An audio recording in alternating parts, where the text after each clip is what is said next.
목사님 말씀하신 것처럼 제가 설교 2부 설교는 완전히 다른 거 할 거고요.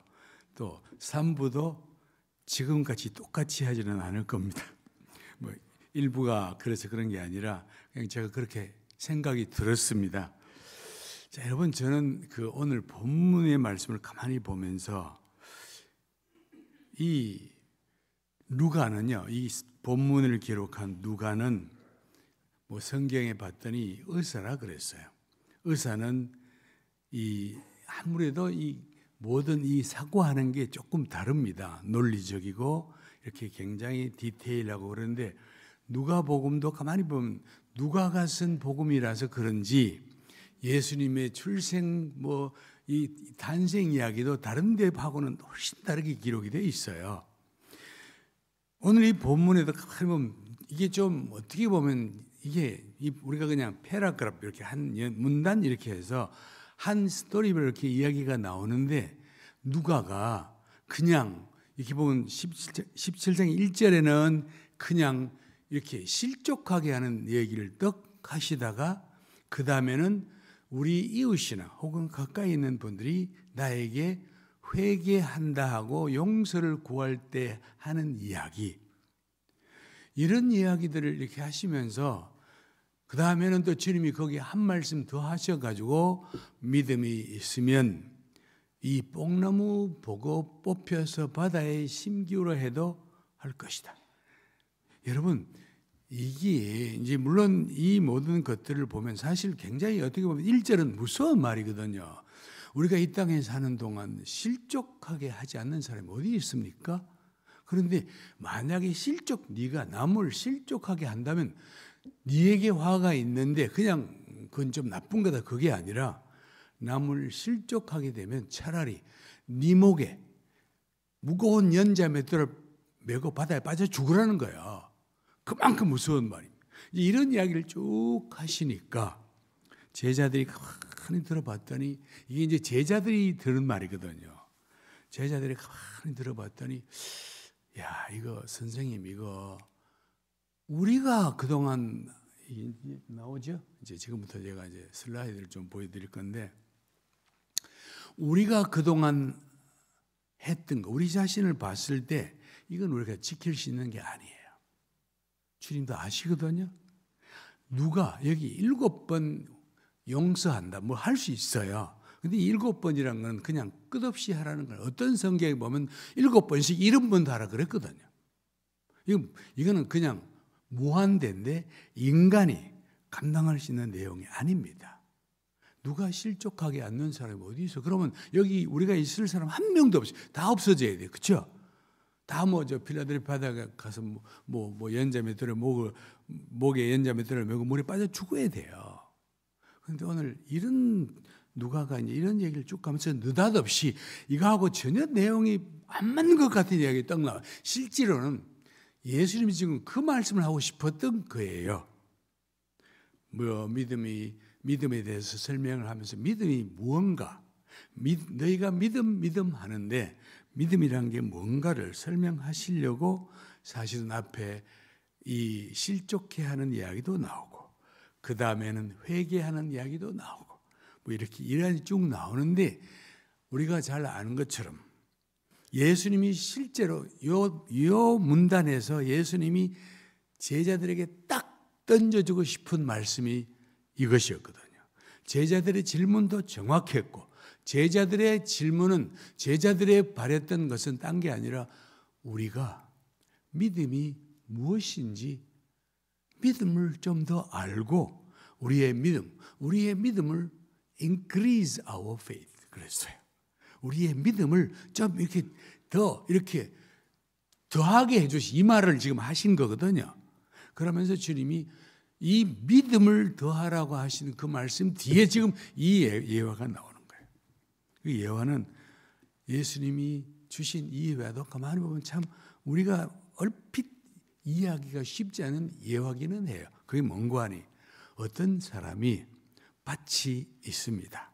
밭이 있는데 그 밭을 갈기 위해서 일꾼이 필요해요. 자기 집에 이제 지금 종들이 있잖아요. 주인이니까 자기 종들을 보고 종들은 이제 아침이면 다 일터로 가요. 추수밭이든 뭐 곡식밭 가서 이제 하루 종일 일하고 그 뜨거운 땡볕에서 하루 종일 일하고 저녁에 일이 끝났으니 저녁에 이제 집에 오는 겁니다. 종이 일할 동안에 주인은 집에서 하루 종일 자빠져 놀았거든요. 놀고 있어. 근데 종이 하루 종일 일하고 왔어.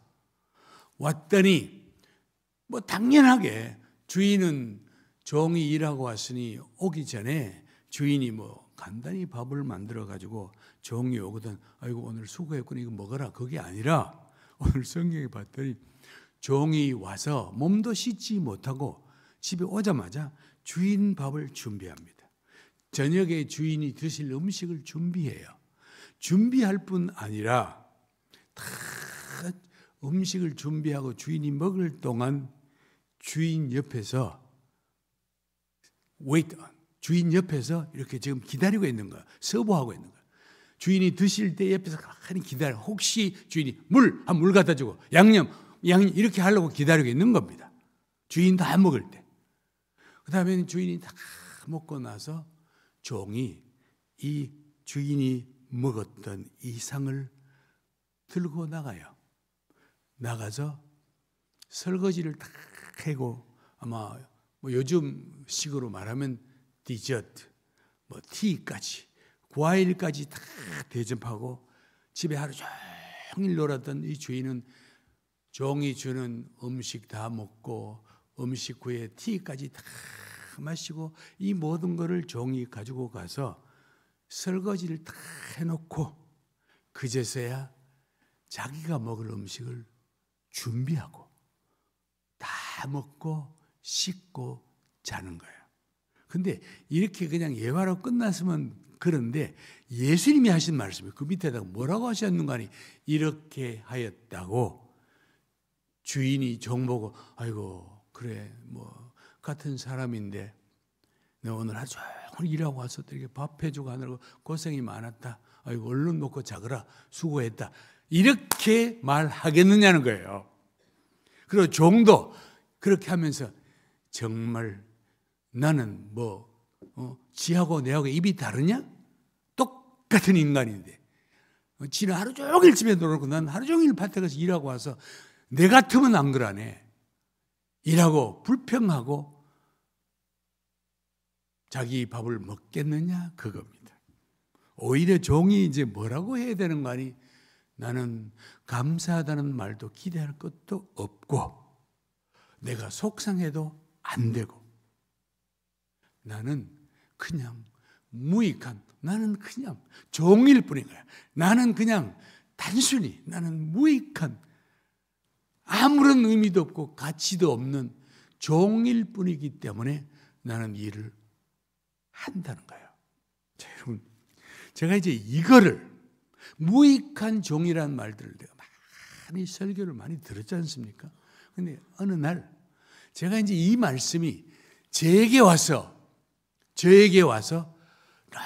너무너무 강하게 이게 안 먹네. 너무 강하게 와서 닿는 때가 있었어요. 이거 좀 한번 해봅시다. 이게 안 되네. 이게 왜 클릭이 안 먹네. 여기는 계속 먹었어요? 난 뒤로 안 봤구나. 그렇지 여기. 예. 자, 제가 이제 감비아 한국에 오기 전에 감비아에 한 10년 정도 있어서 여러분 아시는 분 아실 텐데 제가 이제 감비아에 선교사로 있었습니다. 사실 저희가 이제 아프리카 가서 감비아에 가서 일하면서 처음에는 정말 힘든 시간을 보냈거든요. 제가 감비아 가기 영국에서 좀 있다가 갔기 때문에 아프리카 날씨가 저에게 맞지도 않을 뿐 아니라 너무 삶 자체가 힘들었어요. 여러분 많이 들으셨겠지만 그런데 그 어려운 더위와 음식이 없는 것과 말라리아와 이런 온갖 것을 다 이기고 저희들은 살아남았거든요. 살아남고 나니까 그 다음에는 제게 용기가 생긴 거예요. 하나님 우리를 살려주셨구나. 그러니까 내가 여기 왜 왔지? 당연히 이 모슬렘 나라지만 내가 여기 할 일은 선교다. 그래서 때를 얻든지 못 얻든지 그냥 정말 열심히 만나는 사람마다, 그 나라는 또 이상하게 모슬림 나라인데도 청년들에게 복음을 전하면 크게 거부감을 내지는 않거든요. 뭐 믿지는 않지만 듣기는 잘 들어줘요. 그래서 제가 막 이 열정이 너무 뜨거우니까 저 사람은 저에게 현지 말을 가르쳐 주던 만딩갈 랭귀지를 이렇게 저보다 먼저 왔던 우리 서양 선교사들 여러 명들을 가르쳤던 사람이야. 그러니까 저희도 갔으니 당연히 우리의 만딩가 선생이 된 거예요. 그래서 선생이 돼서 매일같이 2시간 정도 만딩가 레슨을 받아요. 숙제도 주고. 근데 한 얼마쯤 하다가 보니까 제가 저 사람은 이름도 라민 투레이, 아주 철저한 만딩고 모슬림이에요. 그러니까 자기는 무슬림이라는 걸 굉장히 프라이드하게 생각하는 이 사람이에요.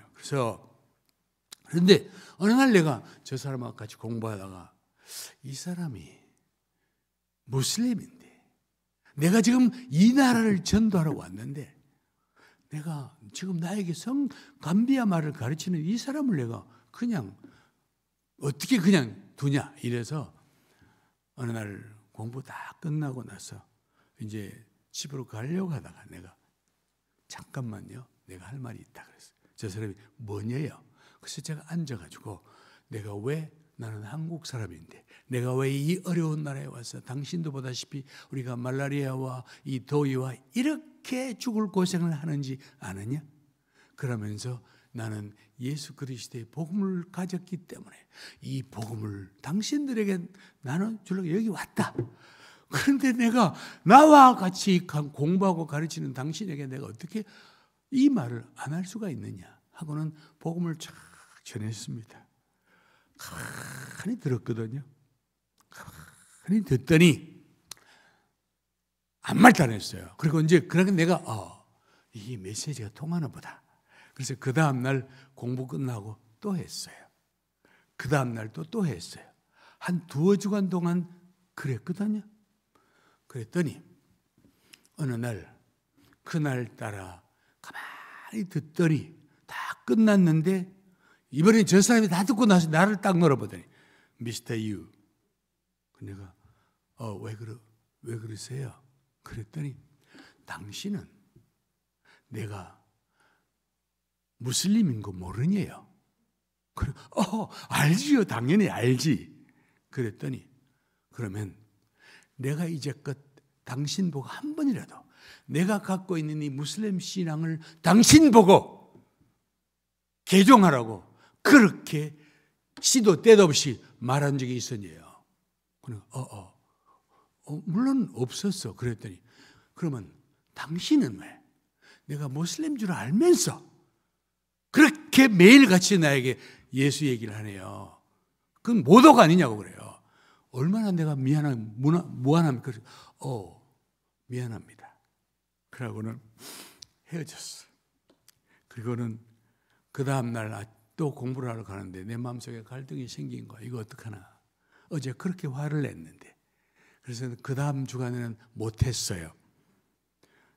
못했어요. 그리고는 그 다음 주간이 왔는데 이게 안 되겠는 거예요. 내가 이거 어떻게, 그래서 그 다음 주간에 첫날 하고 나서 내가 excuse me, please, bear with me 이렇게 해놓고는 라민, 내가 이걸 숨길 수가 없네 하고는 복음을 또 전했어요. 근데 한 얼마 동안 전했는데 여러분 어떤 일이 벌어진지 아십니까? 이 사람이 세례를 받은 거예요. 세례받고 그때부터 나의 통역가가 되었어요. 무슬림 청년이. 저희가 용기가 생기니까 때를 얻든지 못 얻든지 우리 집을 활짝 열어놓고 누구든지 오라 그랬거든요.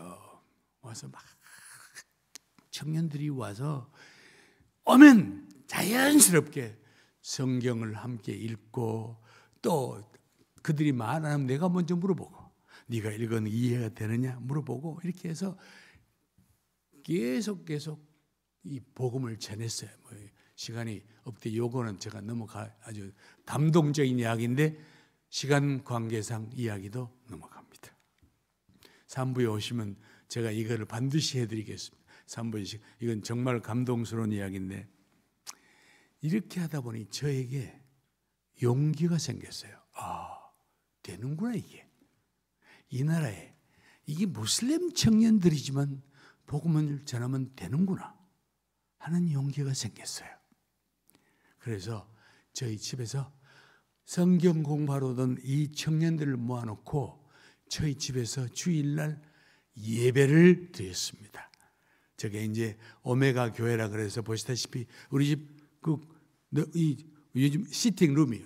감비아 시팅룸에서 저렇게 저 강대상도 제가 직접 지시해서 만든 거예요. 옆에 있는 찬송가 이 차트도 직접 제가 그 맨날 며칠 손에 이 구독살 벨 정도로 성경을 찬송을 현지 가사로 혹은 영어로 이렇게 써서 저렇게 했는데 저기서 우리가 또 다른데 두 번째 교회, 그 다음에는 또 세 번째 교회, 네 번째 교회 이렇게 무슬림 나라인데 여러분, 무슬림 나라인데 이렇게 이제 교회를 시작한 거예요. 이렇게 모이게 하고 막 했어. 그러다 보니까 제 속에 무슨 생각이 드는 거 아니? 그래, 나는 선교사니 anytime 여기서 추방될 수 있다. 그래서 예수님 흉내를 내야 되니까. 그래서 우리 청년들 중에 가장 똘똘하고 열심히 특심하다고 생각하는 12명을 제가 뽑은 거야. 예수님도 12명이라 그랬으니 저도 12명의 제자라 생각하고 12명을 뽑아가지고 저들 중심으로 매일 저녁에 낮에는 바쁘고 덥고 뭐 학교 가고 일하고 하는 저녁에 이브닝 바이블 스쿨, 그래서 저녁에 야간 성경학교를 하기 시작했습니다. 하면서 저들이 와서 공부하는 거 보면서 제가 너무너무 기쁜 거예요. 그런 나름대로 꿈을 꿨어. 이들이 앞으로 이 과정이 끝나면 앞으로 이들은 이 나라의 리더가 될 것이다. 이런 꿈을 꾸고 저들을 가르치는데 이제 선생들이 필요하니까 우리 독일에서 온 의사 보고 당신 한강자 맡으세요. 호주에서 온 간호사 보고 당신 한강자 맡으세요. 미국에서 온 농업 지도자 보고 당신도 맡으세요. 이렇게 다 선교사들이 다 이렇게 맡겼어. 그리고 이게 너무 잘 진행이 되고 있는 한가운데 여러분 한 몇 달쯤 지났는데 저 두 명이 중도에 자기들은 더 이상 안 한대요. 그리고 저 두 명이 그냥 12명 중에 그냥 뭐 2명 정도가 되면 저희가 그냥 이해가 됐어요. 그런데 저 2명은 보시다시피 우리가 처음부터 가서 계속 몰고 다닌 게 아니라 같이 움직였던 청년들 중에 제 청년 쟤들은 언제든지 우리와 가장 쉽게 말하면 좀 표현이 그렇지만 주님으로 치면 베드로와 요한 같았습니다. 저희에게. 철저한 모슬렘인데 다 개종했다고 하고 세례도 받았어요. 그리고 그 많은 이 성도들 앞에서 간증도 기가 막히게 했습니다. 여러분. 근데 다른 사람도 아니고 얘들 둘이가 떨어져 나간 거예요. 물론 아프리카 저희가 뭐 참 얘기가 많은데 저기 우리 외국 선교사들인데 기가 막힌 소리가 많아요. 우리 독일에서 온 간호사 선교사님은 1960년대 저희보다 20몇 년도 먼저 들어갔어요. 정말 억척 같아. 마리아 로베린, 그래서 감비아 웩 선교지를 처음으로 개척했던 독일 간호사예요. 그 부시를 해치고 정말 부시 해치고 와서 세운 클리닉이 지금 웩 클리닉인 저먼 클리닉 그거거든요. 이분이 그 나라에 와서 그 힘든 정말 1960년대면 정말 어려울 때 와서 어느 날 자기 집 마당 문 앞에 누가 갓난 얘기를 사내 아이 하나를 금방 태어난 아이를 갖다가 외국인이라 갖다가 거기 살짝 갖다가 버려놓은 거야. 그러니까 아무리 봐도 주인이 없어. 아이 엄마가 없어요. 그러니까 이 마리아 선교사님이 이 애를 자기 아들로 양육을 했어요. 양육이 뭐라고 하죠? 양육 말고 자기 아들로 입양을 했어요. 입양을 했어. 그래가지고는 이름도 모슬림 이름이 아니라 사이몬이라고 줬어요. 그리고 얘를 키웠습니다. 모든 선교사들에게 아들, 완전히 아들이지. 어릴 때 독일도 들어가고 그랬으니까요. 아들처럼 키웠어요. 그런데 이 아들이 18살이 되었는데 18살이 된 놈이 세상에 지 엄마를 버리고 무슬림으로 간 거 아닙니까, 여러분? 이 마리아 선교사님이 너무너무 기가 막힌 거예요. 내가 여기 와서 이 고생을 하면서 얘를 키웠는데 이게 다른 사람들 한 아이가 한 아들, 내 아들이 나를 버리고 갔다. 너무너무 충격이 돼서 마리아는 독일로 돌아갔거든요. 제가 그런 얘기를 들었어요. 들었지만 그걸 들을 때마다 아이고 어떻게 양육을 했길래 아들로를 갖다가 일러 이렇게까지 생각을 하고 저는 이렇게 이 많은 청년들이 온다는 사실에 너무너무 신이 난 거예요. 그러면서 선교사들 보고 우리 성경학교 가르칠 때 정말 이게 선교야. 이게 이렇게 하는 거야 하고는 아마 저도 모르게 굉장히 좀 의시됐던 것 같았습니다. 사실은요. 그러면서 얘들이 세례받고 간증할 때 거기 싹 있었거든요. 선교사들이 다 감동을 받았던 아이들입니다. 그런데 저놈들이 성경학 중간에 다른 아이도 아니고 가장 먼저 쟤들이 떠난 거예요. 떠나도 그냥 공부가 어려워서 못합니다. 그게 아니라 모슬렘으로 돌아가 버린 겁니다. 여러분 한번 생각해 보세요. 저는 단순한 아쉬움 그게 아니라 절망스러운 그 이상이었습니다. 감정이 이해가 되세요, 여러분? 그때 그 느낌이 그렇구나. 나도 이렇게 실패했구나. 나도 역시 똑같구나. 이 실패감이 너무너무 컸어요. 그러고 있는데 우리 외에서 저희 보고 한국으로 가세요. 그래서 저희는 정말 핑계겸에 아프리카를 떠나서 한국에 갔습니다. 남아있는 10명이 있습니다. 남아있는 10명이 여전히 공부를 하는데 저는 한국으로 갔거든요. 이 2명이 떨어진 게 너무너무 가슴이 아팠어요. 그리고는 한국에 갔습니다. 한국에 가서 보통 선교사들이 자기가 떠난 선교지, 제가 아프리카 감비아를 얼마나 애착을 갖고 사랑했습니까? 우리의 젊음을 거기 묻었는데 상상이 되세요? 그 어려운 나라에도요 10년 정도 살고 나니까 그냥 온갖 정이 다 붙었어요. 그런데 아프리카를 떠나고 나니 제가 22년 동안 아프리카를 그렇게 그리워하면서도 가기가 싫었거든요. 오직 하면 제가 쓴 책이 김치 하나도 포기하지 못한 섬.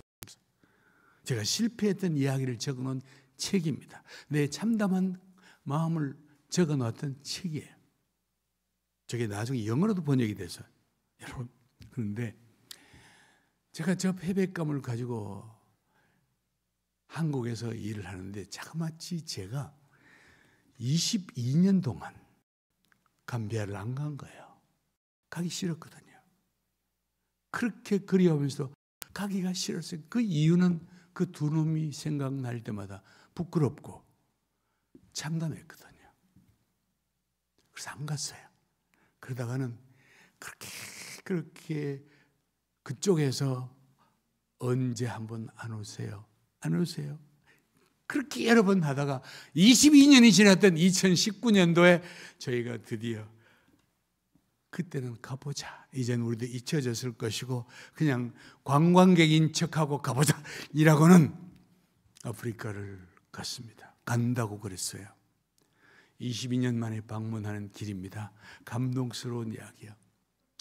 근데 비행기가 런던 겟윅 공항에서 감비아까지 차터 에어플레인, 그러니까 이 전세 비행기가 한 주일에 한 번씩 이렇게 가는데 시간이 딱 정해져 있어요. 근데 그날따라 이 비행기가 연발이 되어가지고 6시간 늦게 출발하게 된 거예요. 기체에 무슨 문제가 있어서. 그러니까 보통이면 이른 저녁이나 오후쯤 도착하는 이 비행기가 그날따라 새벽 2시쯤 도착하게 된 거예요. 그러니까 한편으로는 어떡하지? 그러면서도 그래, 오히려 2시쯤이면 아무도 안 오겠구나.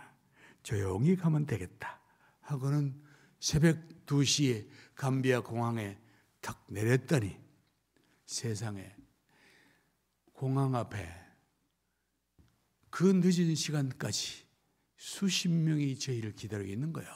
저희 사진을 만들어가지고 저렇게 얼떨떨했습니다. 그리고는 가서 그들 옛날 곳에 다시 가서 이제 하나둘 어떻게 됐는 이야기를 들어보기 시작한 거예요. 두 놈은 떠난 놈들은 영원히 떠난 것이고 남아 있었던 10명은 어떻게 되었는가를 제가 하나씩 듣게 된 거예요.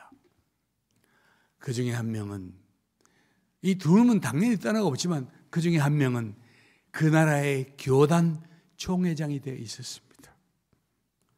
우리가 살던 그 집 마당에다가 학교를 세워가지고 감비아에서 가장 유명한 초등학교, 중학교가 되어 있었습니다. 제가 세운.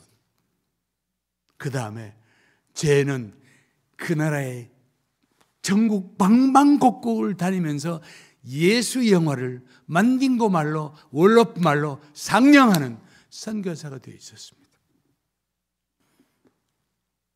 쟤는 그 나라 병원에 오는 수백 명의 환자들을 모아놓고 매일같이 복음을 전하는 병원 전도자가 되어 있었습니다.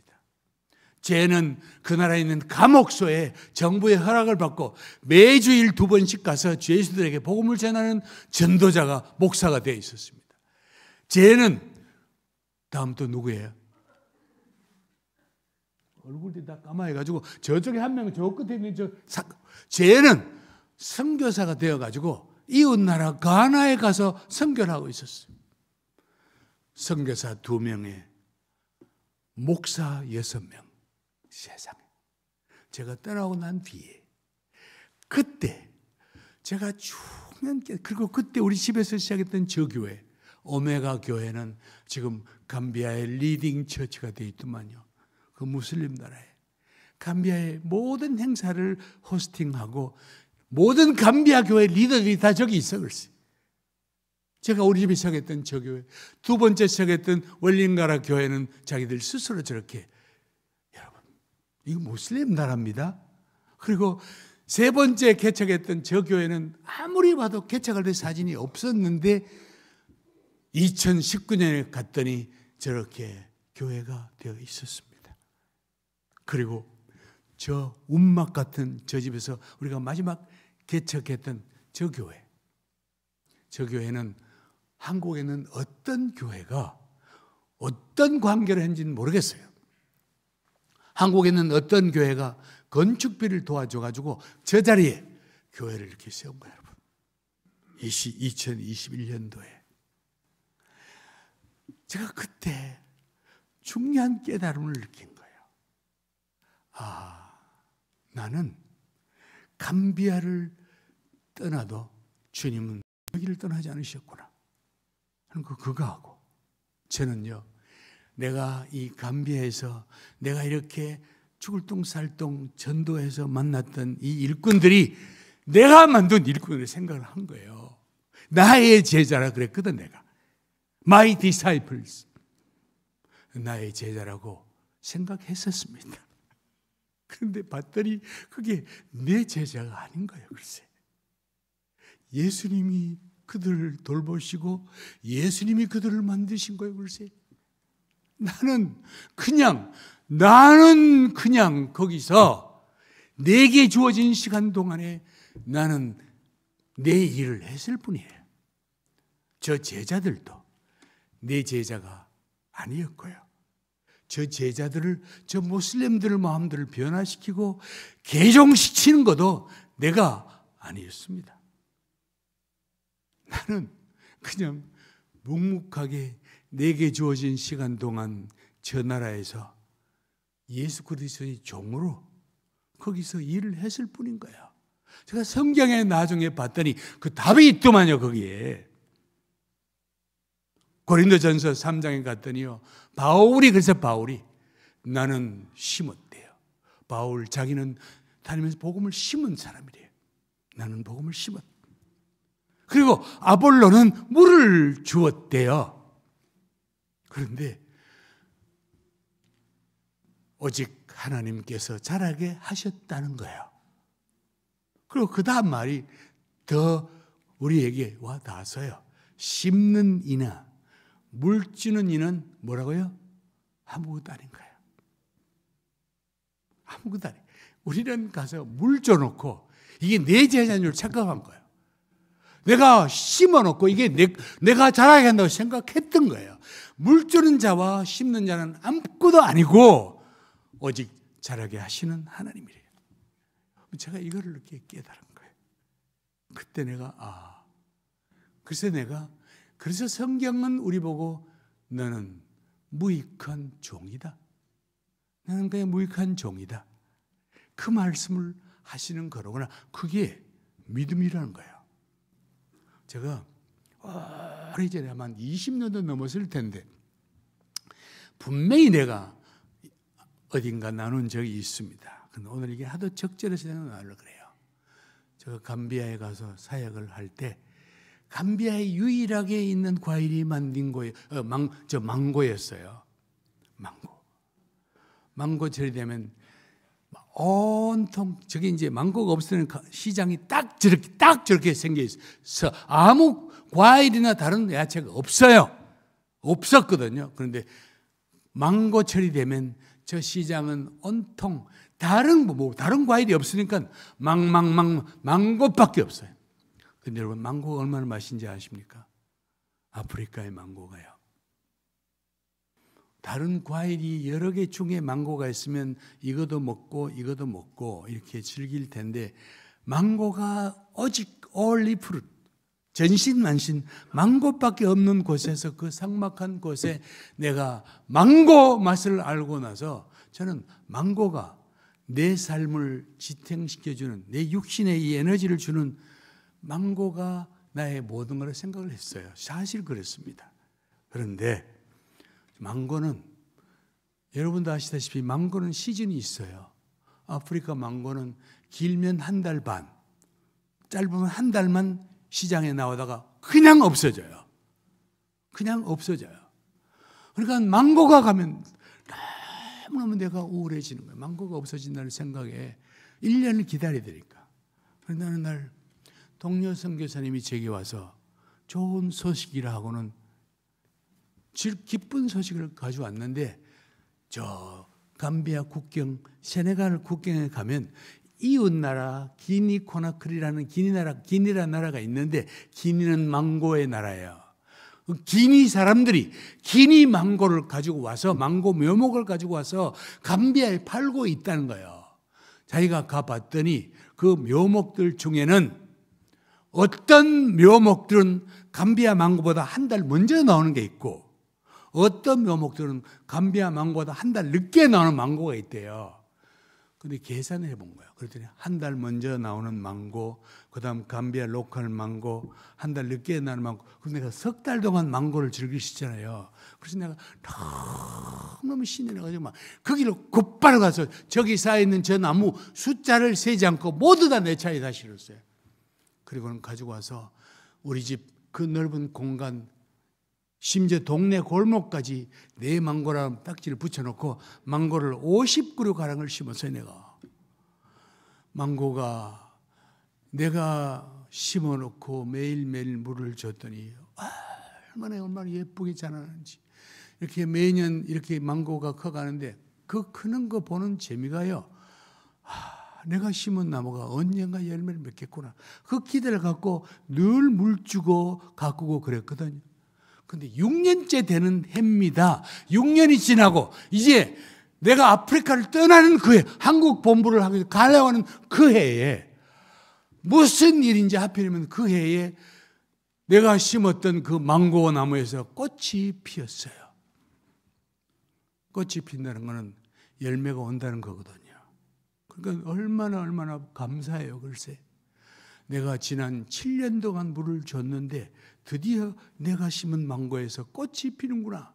꽃이 떨어지고 나니까 저 열매가 쫙 나오는데 막 정말 그 사랑스러움은 표현이 안 돼요. 그러니까 아침에도 망고 보고 저녁에도 보고 하는데 제가 망고가 그렇게 천천히 익는 줄 그때 알았어요. 망고가 안 익는 거예요. 가도 늘 파랗고 안 익어요. 한 달이 지나도 두 달이 지나도 여전히 망고는 내가 기대한 것처럼 그렇게 안 익는 거예요. 근데 문제는 나는 이미 한국에 돌아가기로 하고 티켓까지 다 해놨는데 아니 지금 떠나기 불과 일주일 됐는데 망고는 여전히 하나도 안 익은 거예요. 이거 어떡하나 이거. 그래서 떠나는 날 아침인데 당일날 아침에 내가 일어나서 망고나 밑에 갔더니 망고는 여전히 저렇게 하나도 안 익었어. 요즘 같으면 다른 것 같으면 내가 뜯어가지고 한 개라도 몇 개라도 들고 한국으로 가지. 저거 들고 영국을 가다가 내가 걸리면 감옥 가는 겁니다. 그러니까 안 익은 거는 내가 먹지도 못하고 잘라버리지도 못하고 그냥 가만히 쳐다봤는데 눈물이 막 하염없이 내려. 내가 지난 7년 동안 내가 심었는데 내가 물 줬는데 정작 나는 하나도 못 먹고 가다니. 한국을 돌아갔는데 아무것도 앞으로 생각이 안 나요.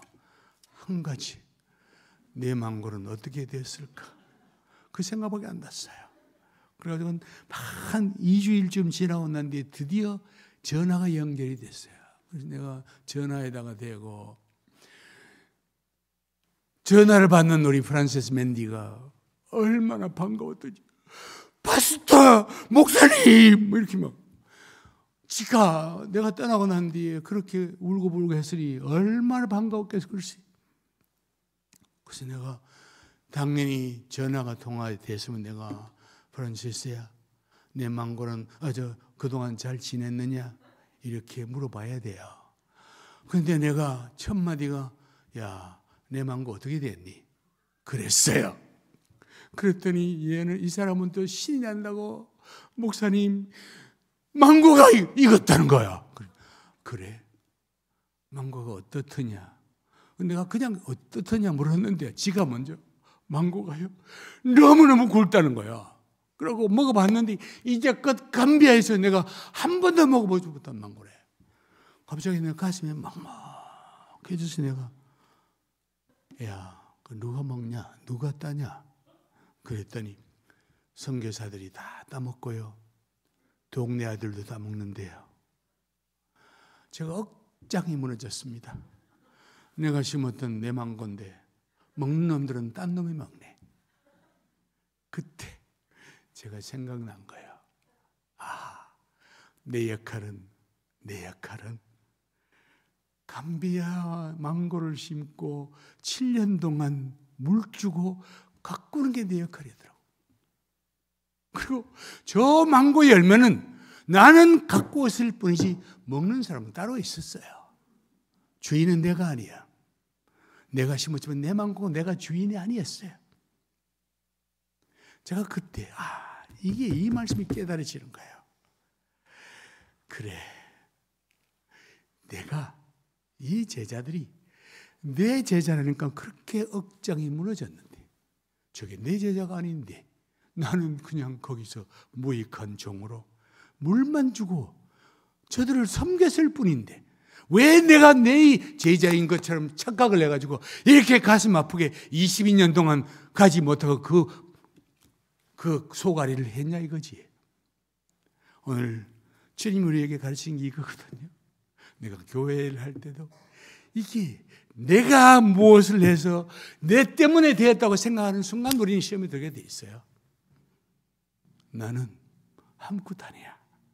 나는 그냥 내게 주어진 시간 동안 나는 내 일을 하면 돼.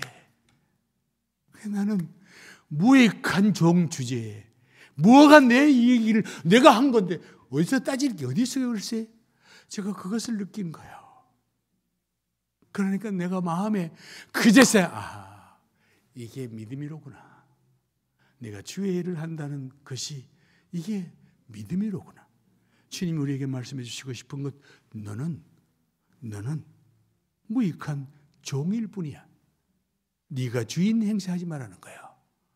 제가 그때 정말 그날 이후로 저는 정말 생각이 많이 바뀌었거든요. 사랑하는 성도 여러분, 우리는